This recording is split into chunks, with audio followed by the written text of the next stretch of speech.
I don't really have a question but this is for Ruby. No. So when I was younger, we used to hang out. Yeah. So my father's Miss Wan. So you guys, Miss Wan bin Sarfin or Wan Pemana. So you guys, we will always hang out with like the Ahmad Stokin and all that gang. Yes. So I remember having this memory of you being like so loud, so abrasive when you had that short hair before the hijab. And to see you never change with the hijab now, I love it. It's inspiring, because there's this misconception that with the hijab, you have to be soft-spoken, you have to be meek. But yeah, to see you that you never change even with your hijab on, it's like, it's inspiring. So thank you so much for that.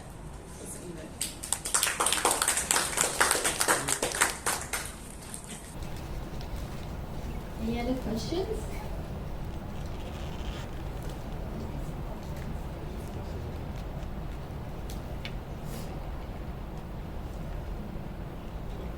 I think maybe I'll just add on to what Janish shared about me, and that was actually my journey wearing the hijab. Right? I was a tomboy.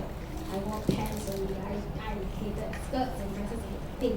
But the moment I put on the hijab, I was like, okay, I guess I need to wear skirts and dresses. So I bought like all these ballerina skirts, pink color, pastel, and I wore it and I hated it. But over time, like I guess it's just for me it was a journey of like coming to my identity and accepting that Muslim women, there's no one type of Muslim woman. We are all diverse, and we're all like it's acceptable for us to be however we want to be. Yes. Assalamualaikum everyone. I would also like to extend to Ilana's comments. For me, I've been brought up, I think most of the Malays in Singapore is a secular kind of upbringing, Even though my mother is a Guru Ngaji, I khatam Quran at 6 years old, but everything is all ritualistic, and I find that it's very difficult because even though I attended like on a weekend, we went to madrasah and all that.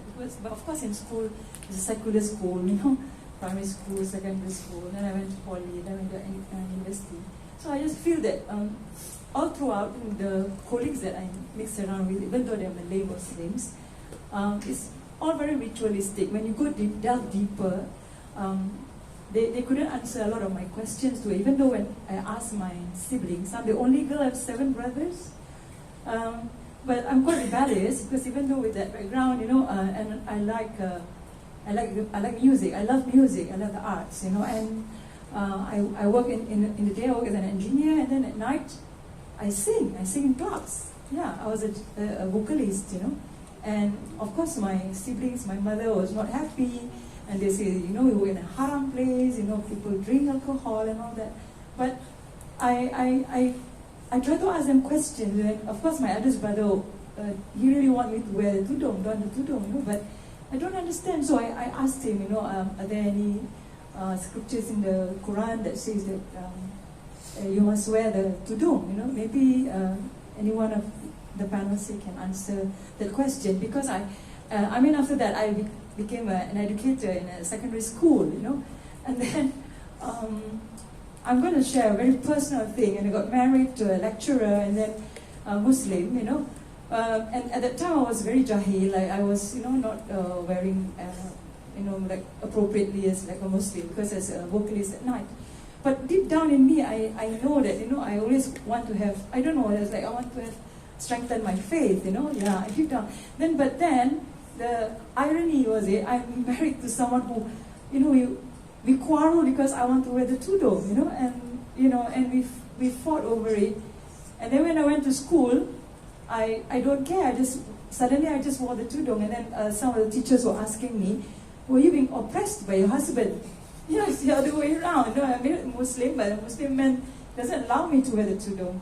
Yeah, so every time this thing come up, where does it say in the Quran that it is compulsory to wear the tudung? And they just say it's like some of the Malay seniors were even telling me that it's a culture, it's your culture. And during your mother's time, they just wear like that, they don't even wear the tudung like what we wear now. You know, the budaya at that time, my mother also just wear like selendang panjang and then just, you know, can see the hair, everything. You know? But as we go, as we, you know, years pass by, my mother said it's getting, women now really covered up, you know.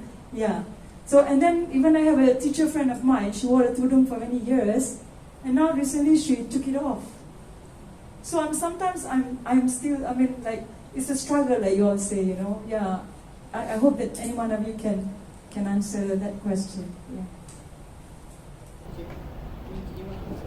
Okay, for the question, you have to read the book because in this book, I mean, okay, I'm not a religious authority. I'm doing this as a form of to spread awareness, but I actually asked our religious authority to enlighten about the tudung and to actually contribute a short chapter, but they didn't want to.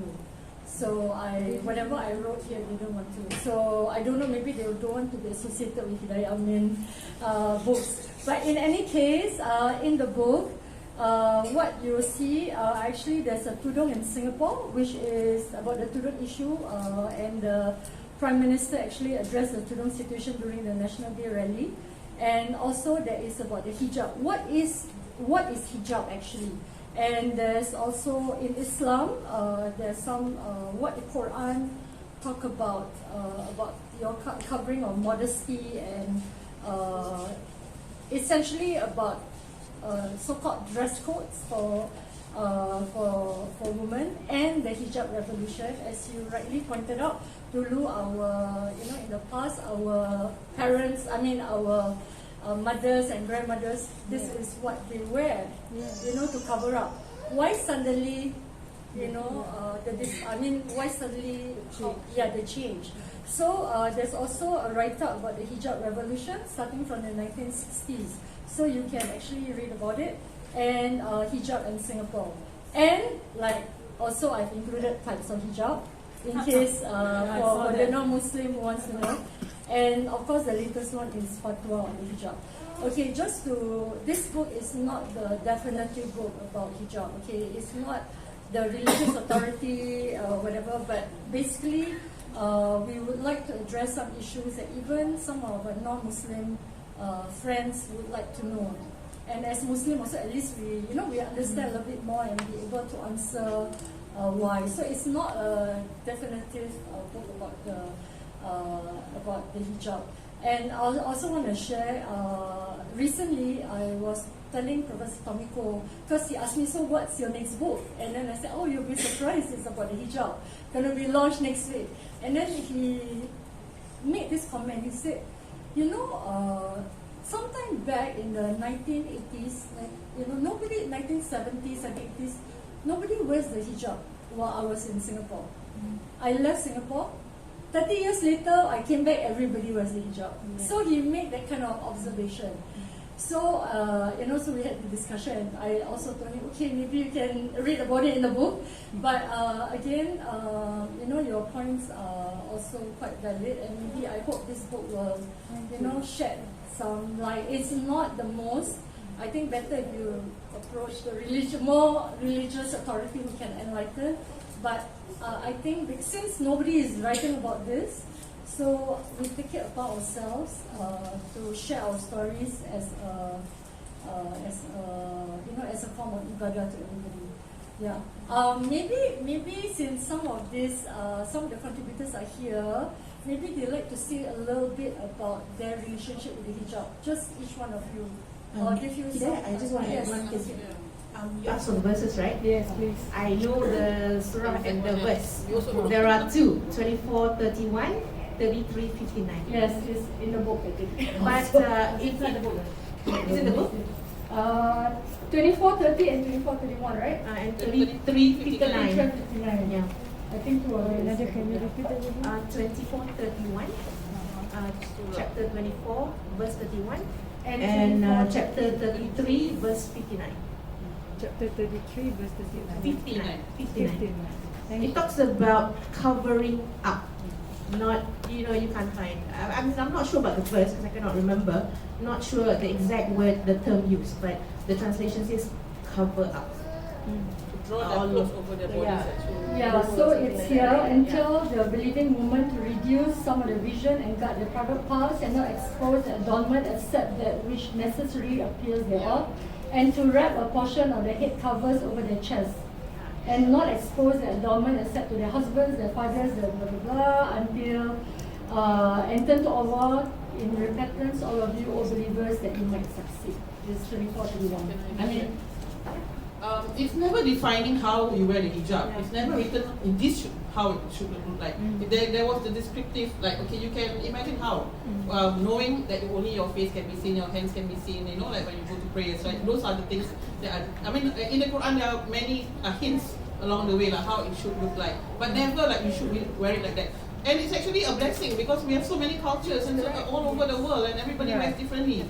Somehow people think that the abaya and the jilbab is the way to wear it, but it's actually the abaya existed only how many years, 4 years back, where everybody has to wear black in Saudi Arabia. It wasn't all like that. The Prophet's wives were not wearing black. I have to reiterate this. Thank you. Yeah, so do not think that, oh, if you're wearing black abaya, that means you're super religious. That's not true. There was just a phase of a political wave in Saudi Arabia where everyone was asked to wear black. I lived in Riyadh, I can vouch for this. Thank you. Yeah, so yeah. I think Ayn had a question, and she's also a contributor to the book, so also if you ask a question, maybe you can share the relationship. Hi everyone, Assalamualaikum. My name is Ayn. So yeah, just now I was a bit emotional because I was working on the Straits Times article for 4 to 5 weeks. They were doubting me and I was fighting for us. I was saying that this is true, I am not lying. This like, you want me apa? Nak sumpah dengan Quran ke? Because like, hello? So they were denying me of my, of our fight. So this book is all the more important.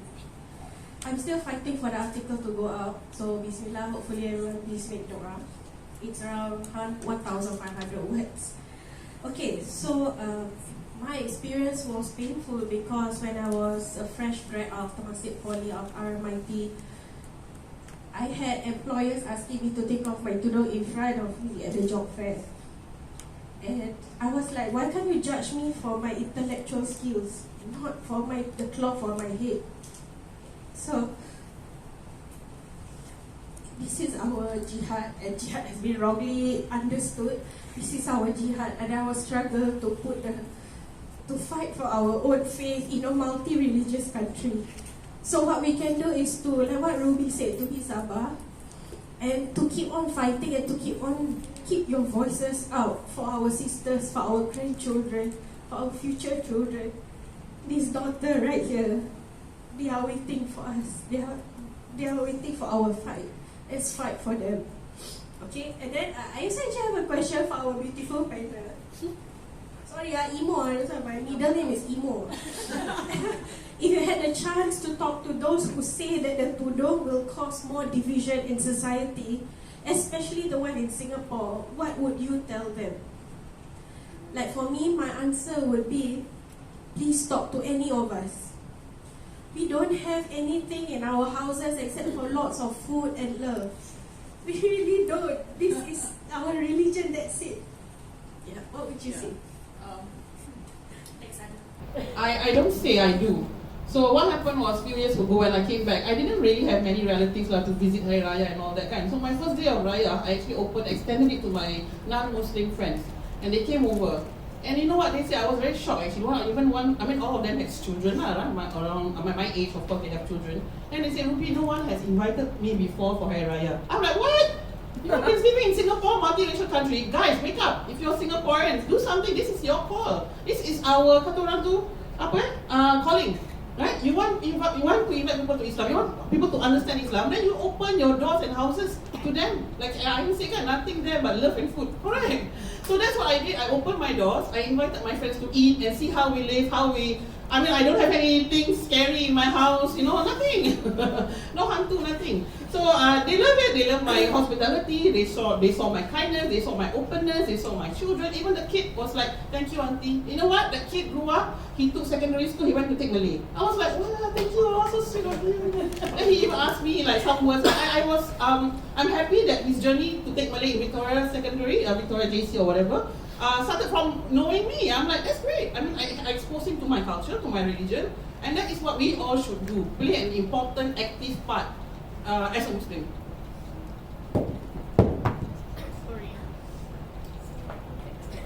I think, yeah, I will share my answer in that. I think that question points the finger at me. I would point the finger back and say, I think we should expand our idea of diversity and multiracialism and multi-religiousness.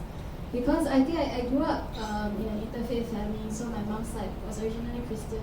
So we had no issues with this halal haram. You know, my auntie lived with us for a while. You know, when she wanted to cook non-halal food, she would just use the pots that are dedicated for the non-halal food. Like it's not that hard to live together. Like we literally live in the same house, right? And I want to visit her in the US soon, and she has a lot of dogs in the house, and like, you know, we just make arrangements, right? We accommodate. Because we love one another, we want to live together, we want to stay together. And I think for me, my idea of what diversity and multiculturalism should be in Singapore is what I experienced in primary school. Is that interestingly, I think 50% of the student population in my primary school was Chaonan Primary School in Tampines. A lot of them were from around Southeast Asia, so they were Vietnamese, they were Japanese, they were Filipino. All around Southeast Asia, and a lot of them didn't speak English, right? But because we were kids, we all got along with each other, even like, you know, not thinking about our differences. And I think growing up for me, it was shocking to enter, you know, the more mainstream Singaporean society and see how divisive it became. And I think like what's really needed is really expanding that idea of what multiculturalism is in Singapore. Yeah.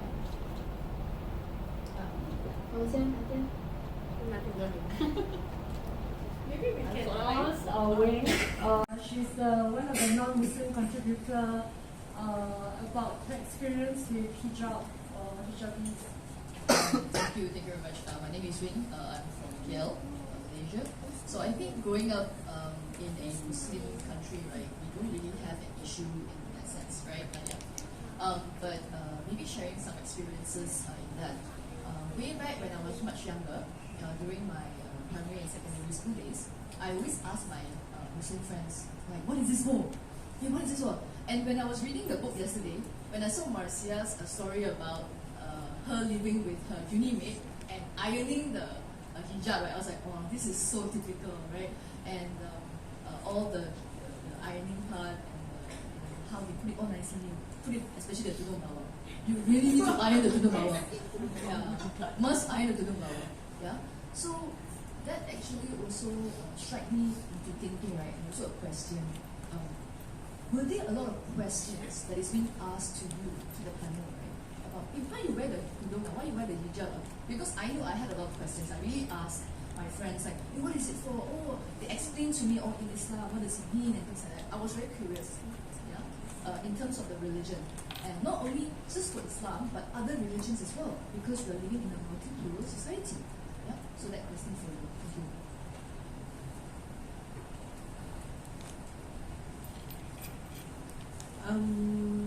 I went to a convent school, common girls school.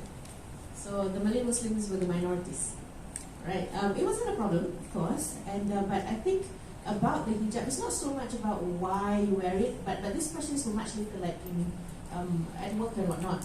So recently, a colleague asked, a close one, she said, you're allowed to do this and this, but I thought you're supposed to do this and this, you know, about another Muslim. So I don't really get questions about why I wear it, and probably given the setting. But probably also for the non-Muslims, they might want to ask, is this allowed because you wear it or you don't wear it? Things like that. I think first of all, it's important not to get defensive when someone asks you why you wear a hijab.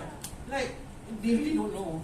So just go and entertain them, you know, understand, make them understand. I mean, I've spoken to this German lady. She was so interested in my journey with hijab. He said, "Oh, I thought you were forced to wear the hijab. I thought your husband made you do it." Blah blah blah. So many misconceptions. They didn't understand. So just don't be defensive.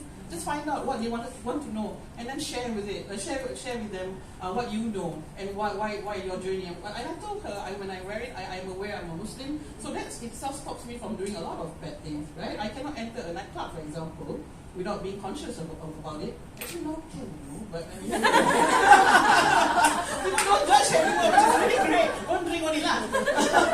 But yeah, that's the kind of thing. Like, be open and be generous and be understanding. If you don't know something, don't be also pandai-pandai. Just say, "Oh, actually, I don't know the answer. Yeah, but let me get back to you." Yeah, don't be so hasty to answer a question that you're not sure yourself. It's okay not to know. We all don't know everything.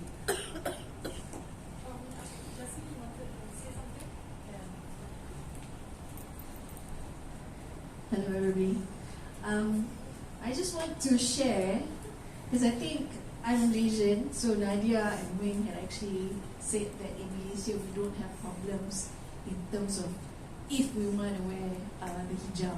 But actually, there are situations where people don't have that choice too. For example, if you work in hospitality. So this is like a personal friend of mine. She wants to learn the hijab, tapi she can't because she works in a hotel. And the hotel actually tells her you cannot wear. So it does happen in Malaysia too, not just in Singapore.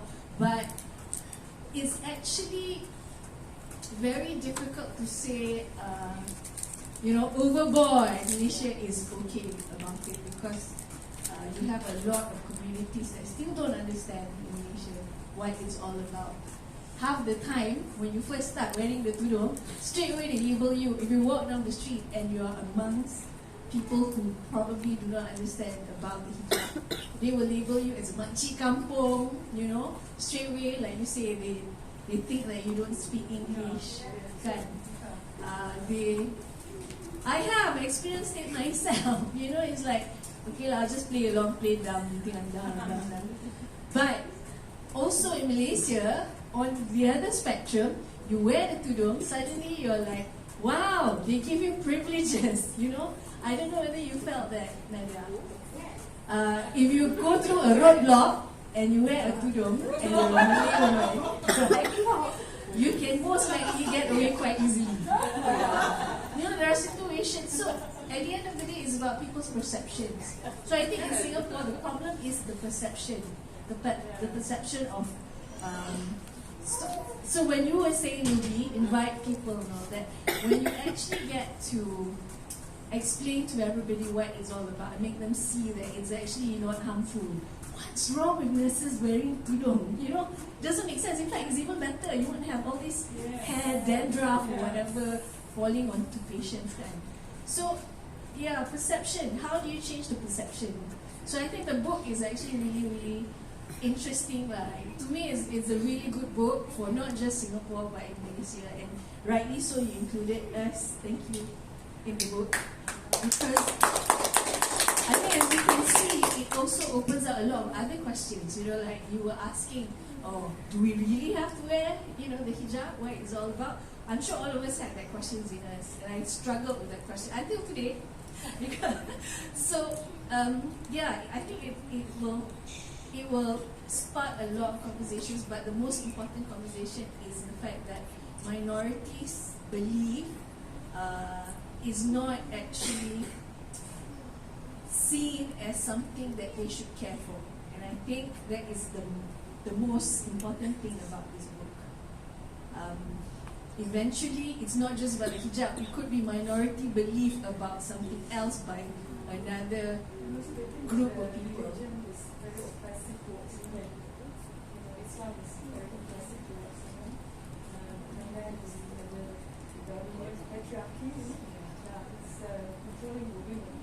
Yeah, so that is another different conversation. So yes, thank you.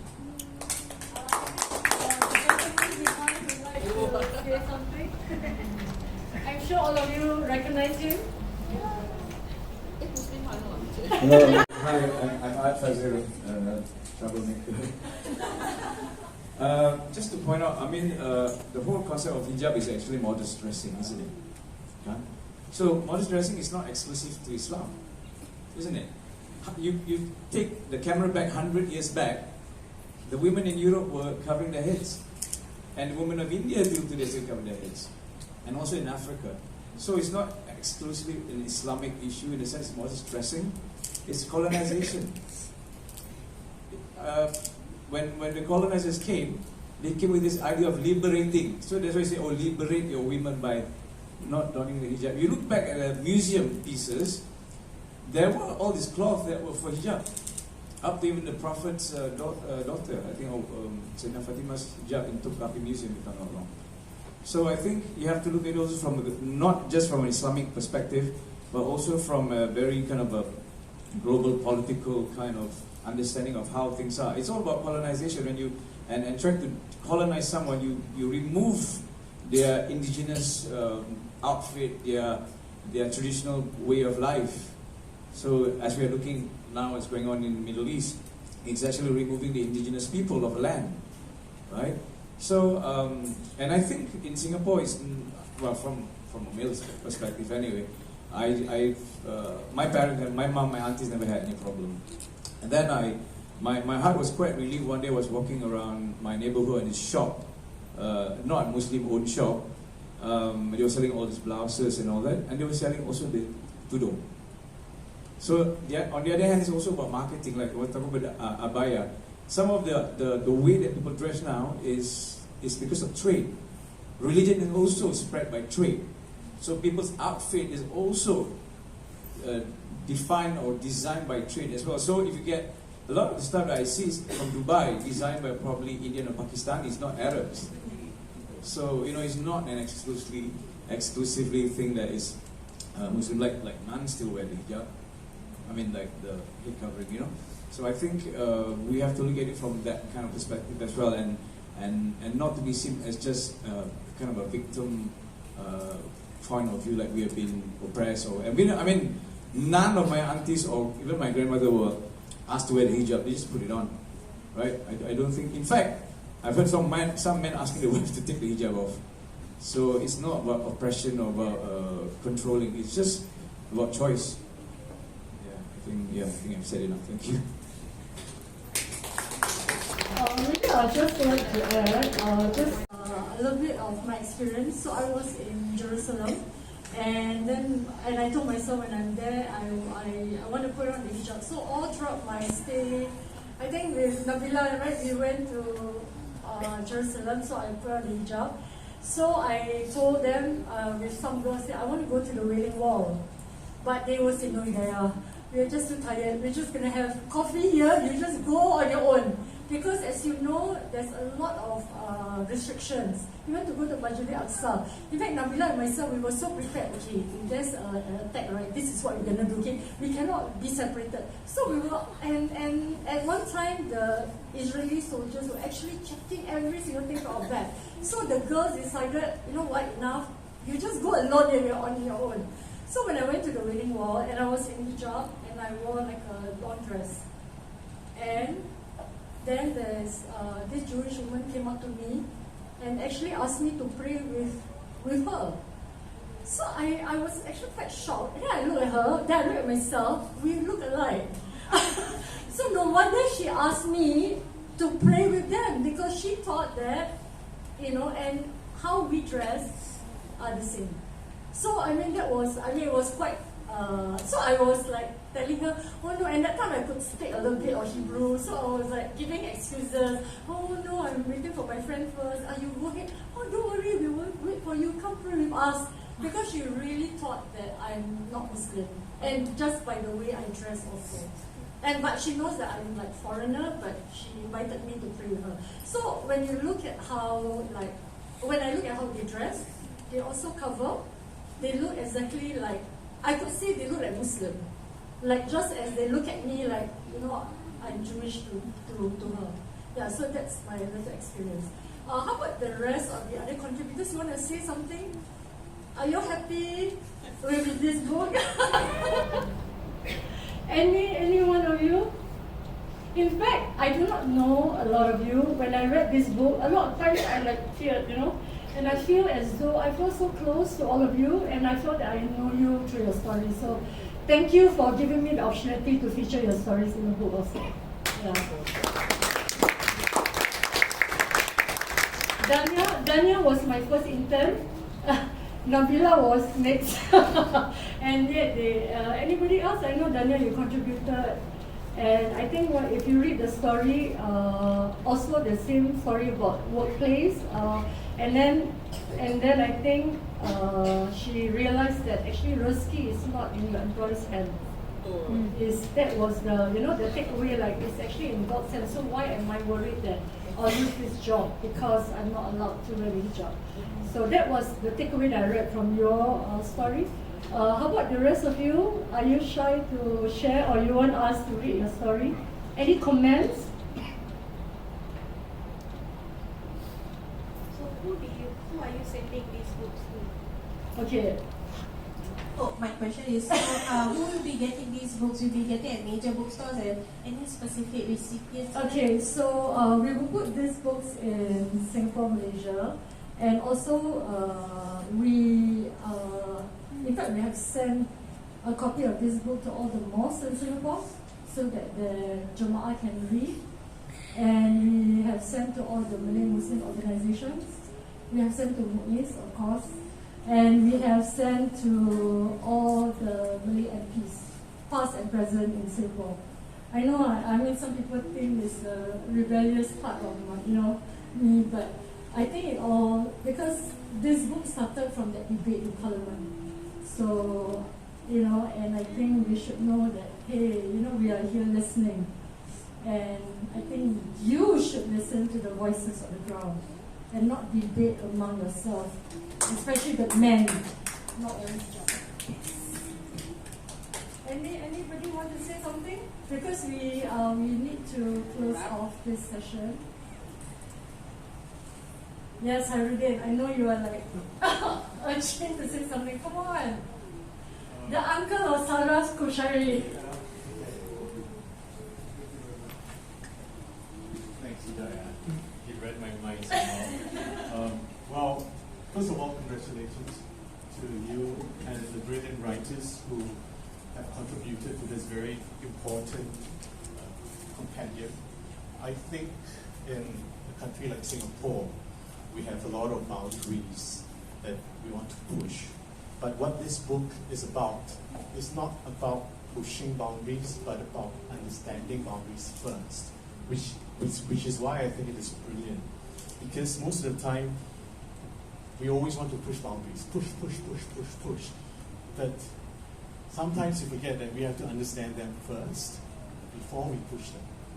And the way that we have put this together in the form of conversations, in the form of stories and narratives is just brilliant, because we as human beings listen to stories and narratives more than we listen to instructions. As parents, I'm not a parent, but when you tell your kid to do something as instructions, they won't listen as effective as you tell them a story. And how you put together a bunch of stories for people to read and understand the boundaries, I think. My hat's off to you. So congratulations to all of you. Thank you.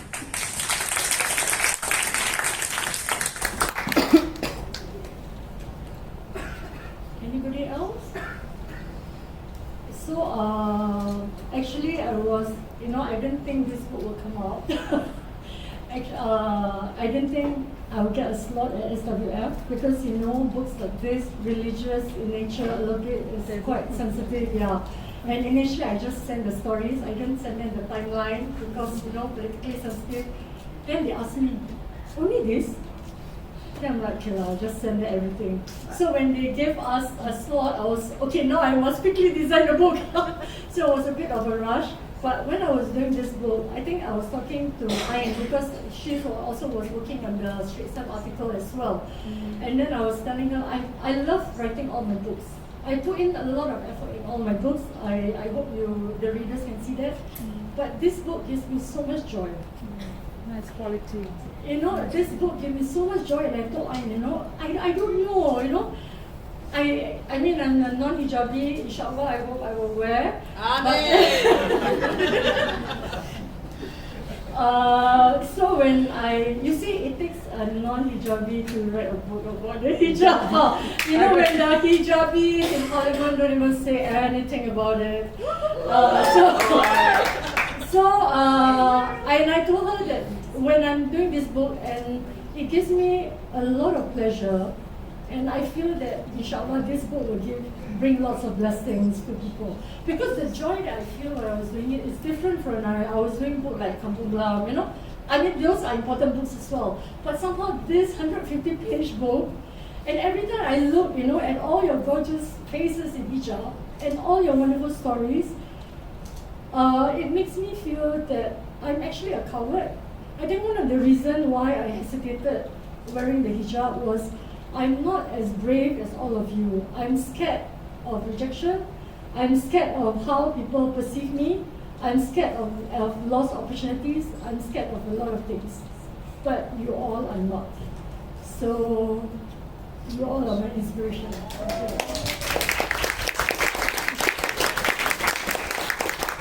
Okay, so Anna, you want to round it off? And then after this, maybe we can ask we can still have these conversations outside, you know, we are going to be here.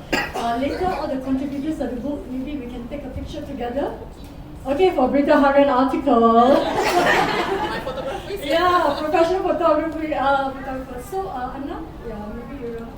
Right, so thank you so much for the insightful discussion. I think just to round things up, basically just talk about things. If you're curious, just ask, don't be afraid to ask. And also, I think the tudung issue has been framed as a minority or religious issue, but it really is a national issue in a sense because we are citizens of Singapore, and if a certain group of Singaporean women are being disadvantaged because of how they dress, then I think that should be concerning for everyone. So yes, please continue the conversations after you leave this room, and thank you so much again to our panelists.